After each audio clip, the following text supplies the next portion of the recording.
Hello everyone, welcome to the Kota study tutors. हमारे daily current affair video में आपको important questions मिलेंगे जो आपको स्टेट और सेंट्रल दोनों एग्जाम्स के लिए फायदेमंद रहेंगे, जैसे एसएससी, रेलवे, बैंक, एनटीपीसी और यूपीएससी के लिए भी हेल्पफुल रहेंगे।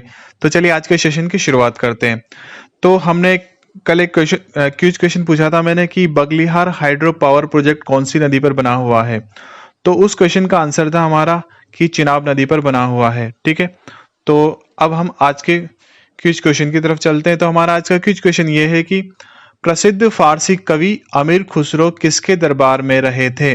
यानी कि जो फेमस पर्शियन पोइट थे जिनका नाम था अमीर खुसरो, वो किसके दरबार में थे। तो हम इसका आंसर आपको कमेंट बॉक्स में देना है। ठीक है, अब हम आज के करंट अफेयर की तरफ चलते हैं। तो हमारा आज के करंट अफेयर का पहला क्वेश्चन है कि विश्व पर्यावरण दिवस यानी कि वर्ल्ड एनवायरनमेंट डे कब मनाया जाता है। तो हमें बताना है कि वर्ल्ड एनवायरनमेंट डे कब मनाया जाता है। तो ये मनाया जाता है 5 जून को। ओके, तो इस दिन को मनाने की घोषणा संयुक्त राष्ट्र ने यानी कि यूनाइटेड नेशंस ने पर्यावरण के प्रति वर्ल्ड लेवल पर पॉलिटिकल और सोशल अवेयरनेस लाने के लिए 1972 में की थी।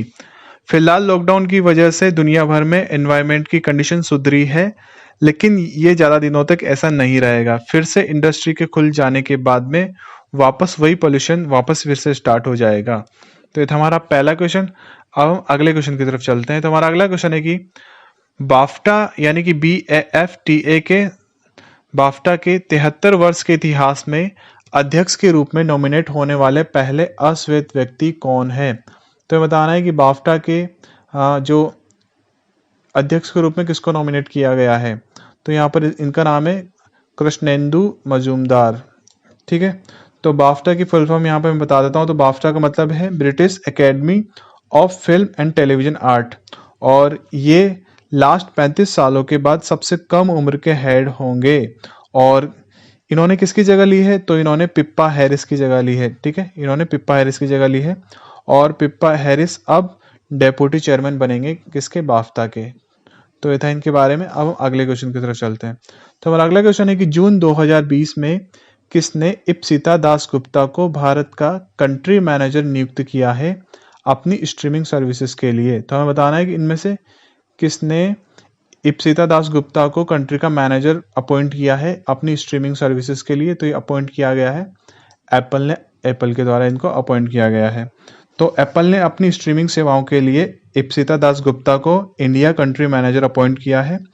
इससे पहले ये हॉटस्टार में स्ट्रेटजी एंड न्यू वेंचर्स की प्रेसिडेंट थी, और एप्पल में इनसे पहले इस पोस्ट पर खुशबू पवार थी। यानी कि इनकी पोस्ट से पहले, इप्सिता दासगुप्ता से पहले इस पोस्ट पर यानी कि कंट्री मैनेजर की पोस्ट पर कौन थी। तो कंट्री मैनेजर की पोस्ट पर थी खुशबू पवार।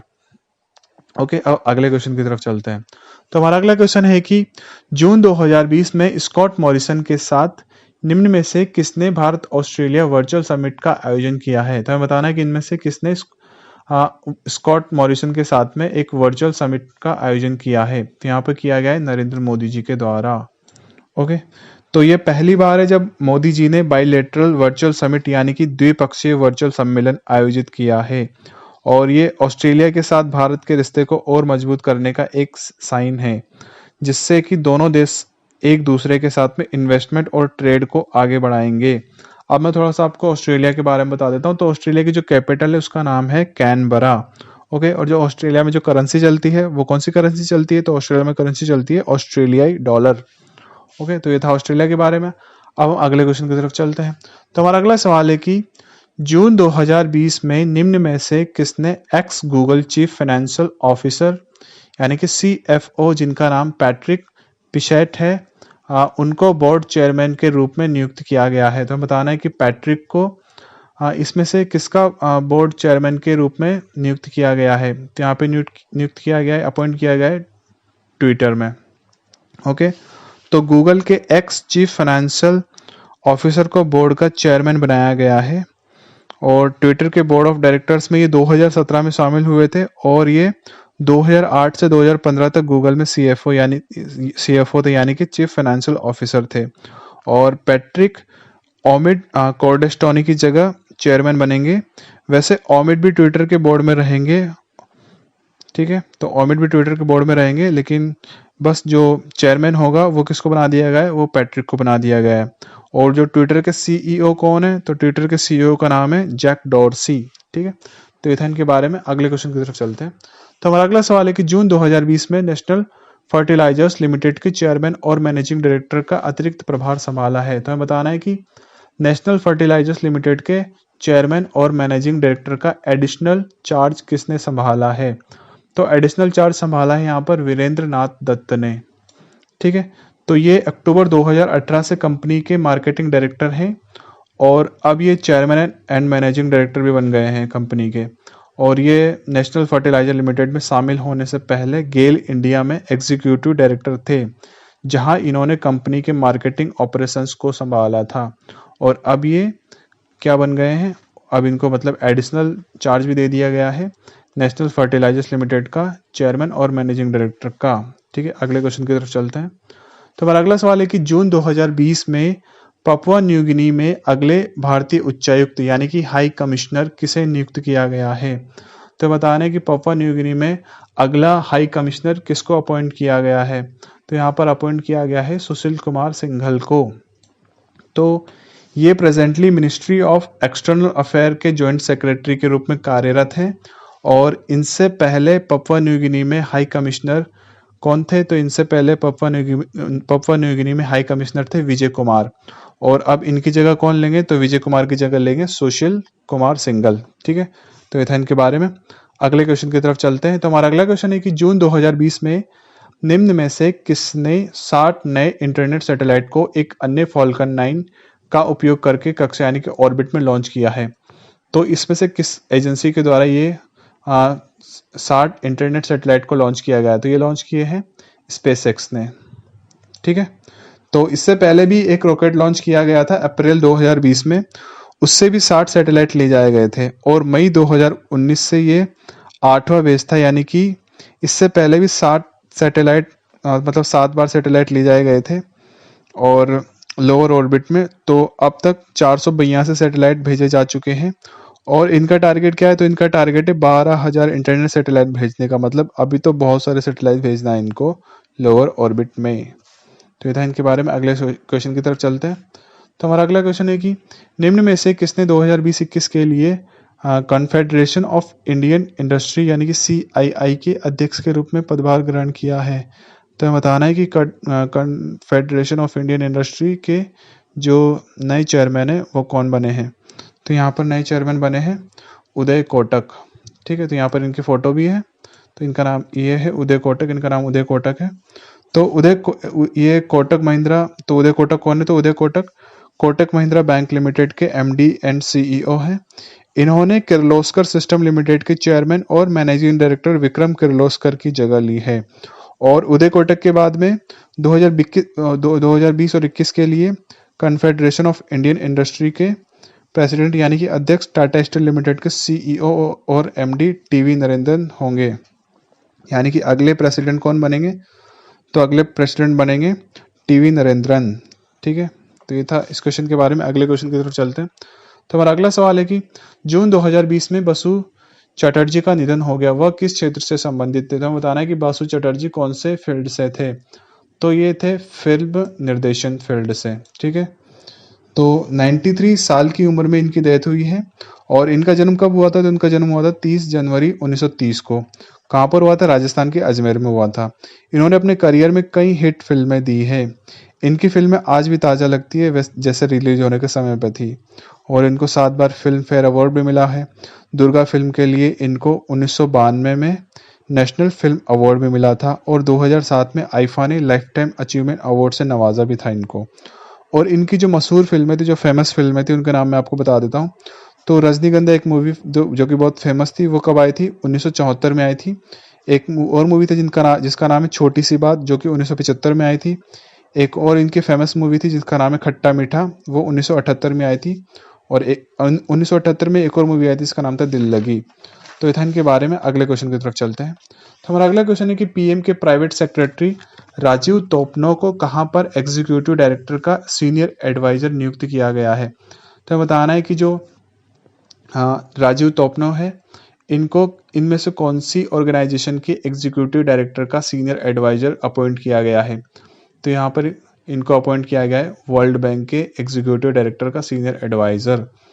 ठीक है, तो अभी तक ये प्राइम मिनिस्टर मोदी के प्राइवेट सेक्रेटरी थे और अब ये वर्ल्ड बैंक के एग्जीक्यूटिव डायरेक्टर के सीनियर एडवाइजर होंगे और ये 3 साल के लिए सीनियर एडवाइजर रहेंगे। और अब मैं थोड़ा सा आपको वर्ल्ड बैंक के बारे में बता देता हूँ। तो वर्ल्ड बैंक के जो जो प्रेसिडेंट है उनका नाम क्या है? तो वर्ल्ड बैंक के प्रेसिडेंट का नाम है डेविड मालपास। ओके, और वर्ल्ड बैंक की जो एग्जीक्यूटिव डायरेक्टर है उनका नाम है अर्पणा सुब्रमणी, जो कि आईएएस ऑफिसर है और वो भी इंडियन है। यानी कि जो एग्जीक्यूटिव डायरेक्टर के जो सीनियर एडवाइजर बने हैं ये राजीव तोपनो, और जो एग्जीक्यूटिव डायरेक्टर है वो भी इंडियन ही है जिनका नाम है अर्पणा सुब्रमणी।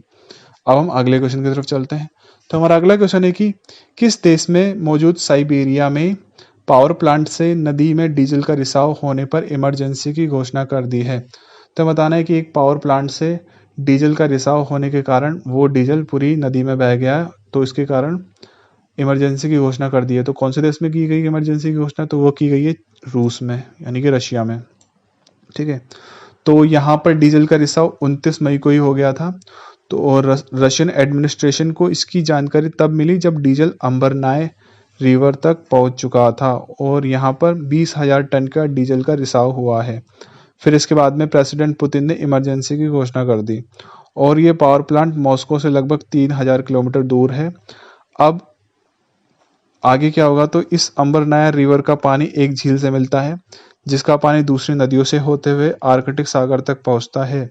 और वर्ल्ड वाइल्ड लाइफ फंड के विशेषज्ञों के अनुसार इस इंसिडेंट से करीब 350 किलोमीटर स्क्वायर का एरिया पोल्यूटेड हुआ है और अब इसकी सफाई करने में काफ़ी मुश्किलें होंगी और इससे मछलियों और अन्य रिसोर्सेज पर भी बुरा प्रभाव पड़ेगा। तो ये था इस क्वेश्चन के बारे में।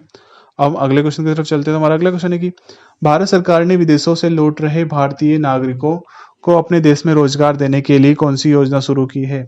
तो बताइए कि जो भारत सरकार जो विदेश से नागरिक लौटेंगे उनके लिए उनको रोजगार देने के लिए कौन सी योजना शुरू करी है? तो यहाँ पर शुरू की गई स्वदेश योजना। ठीक है, तो वंदे भारत मिशन में विदेश में फंसे जिन इंडियंस को वापस लाया जा रहा है, इस योजना के तहत उनका डेटाबेस तैयार किया जा रहा है कि वे किस फील्ड में परफेक्ट है और इसके बेसिस पर इंडियन कंपनी और बाहर की कंपनी से डिमांड के अकॉर्डिंग उनको जॉब दी जाएगी। और इस योजना की शुरुआत फॉरेन मिनिस्ट्री और मिनिस्ट्री ऑफ स्किल डेवलपमेंट ने की है। इसमें विदेश से आने वाले इंडियंस को www.nsdcindia.org/स्वदेश पर ऑनलाइन स्वदेश कौशल कार्ड भरना होगा। अब तक इस पर 7,000 से अधिक लोग रजिस्ट्रेशन करवा चुके हैं। ठीक है, तो ये था इसके बारे में। अब अगले क्वेश्चन की तरफ चलते हैं।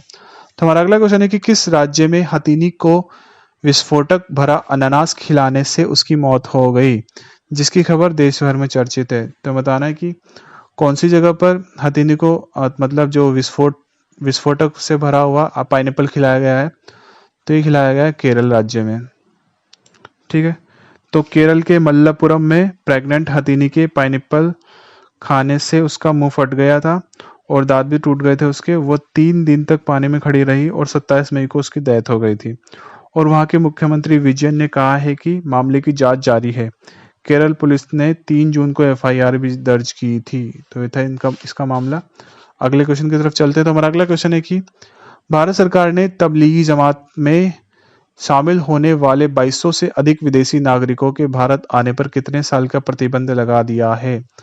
तो बताना है कि भारत सरकार ने तबलीगी जमात में शामिल होने वाले 2200 से अधिक जो विदेशी नागरिक थे उनको भारत में आने पर कितने सालों के लिए बैन लगा दिया है? तो विदेशी नागरिकों को भारत में आने पर 10 साल के लिए बैन लगा दिया। तो 10 साल तक विदेशी नागरिक भारत में नहीं आ पाएंगे।